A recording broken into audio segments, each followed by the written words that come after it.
nin ansaariya inuu ahaa nin ganacsada lagu tilmaamay naasik iyo waric xalaal miirad inuu ahaa xilligii nabi maxamed calayhi salaatu wasalaam.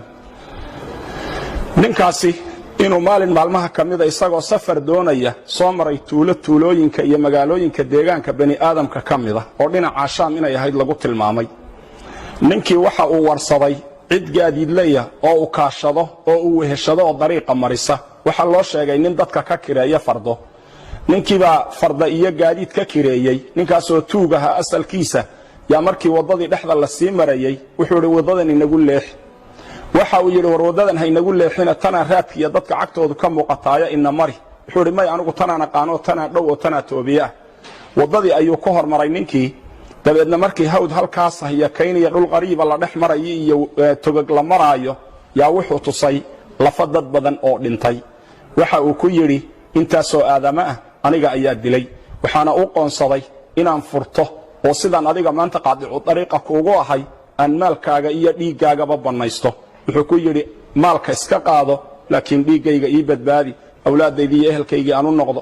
hooyadayba kaligay dhashay sidii loo hantaatici lahaa ayuu aad u calacalay. wuxuu ku yiri inta aan dilayba hadal fiican way yiraahdeen qofna sakama maqal. waxa uu yiri waxaan ku yiri war 4 rakacadood intaan tukanayo ma ii kaadin kartaa mar hadaad dilayso. markaas wuxuu yiri waxa tukataa intaad rabto.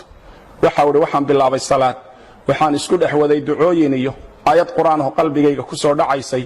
aayadda quraankii waxay amman yujibul mudarra idha da'aa wa yakshifu as-su'a wa yaj'alukum khulafa al-ard ilahum ma'a Allah. aayaddaas qalbigayga ku soo noqnoqonaysay. ducaduna waxay ahayd yaa waduud ya dhul arshil majid ya fa'alu lima yurid. ducooyinkaas ayuu akhriyay. aghithni ya mughith aghithni bi ku'al ali. ducada markuu akhriyay yaa rakacadihiisa ku dhex jiray yaa wuxuu lusku la hortaagnaa warankii uu ku dili lahaa ayuu la hortaagnaayo dhaqso ayuu lahaa. wuxuu u jeeday ninkii oo durbadiiba xagga dambe jaleecay oo dhinaca fiiriyay isagiina salaadii intuu ka baxay buu fiiriyay.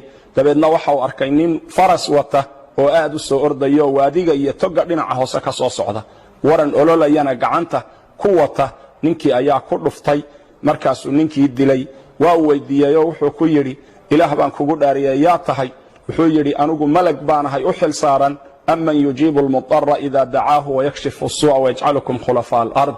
anigu dadka mudariinta wadooyinku markay ka xidhmaan dadka ilaahay u laabta dadka alla waafajiyo inay ilaahay u noqdaan kuwaasaan anigu iska rabtaagaa buuri. dabeedna wuxuu yiri yaa muqiith waqifni markaad lahayd albaabka koobaad ee samada gariiray. markaas samadana lagu garaacayo garaacidii ka fadhii weynay buu yiri. markaas aniga la soo diray inaan adiga ku kaalmeeyo. waa aniga ku kaalmeeyay buu miyaan orod yara mar haddaan inta kugu soo ajiibon kuugu imid.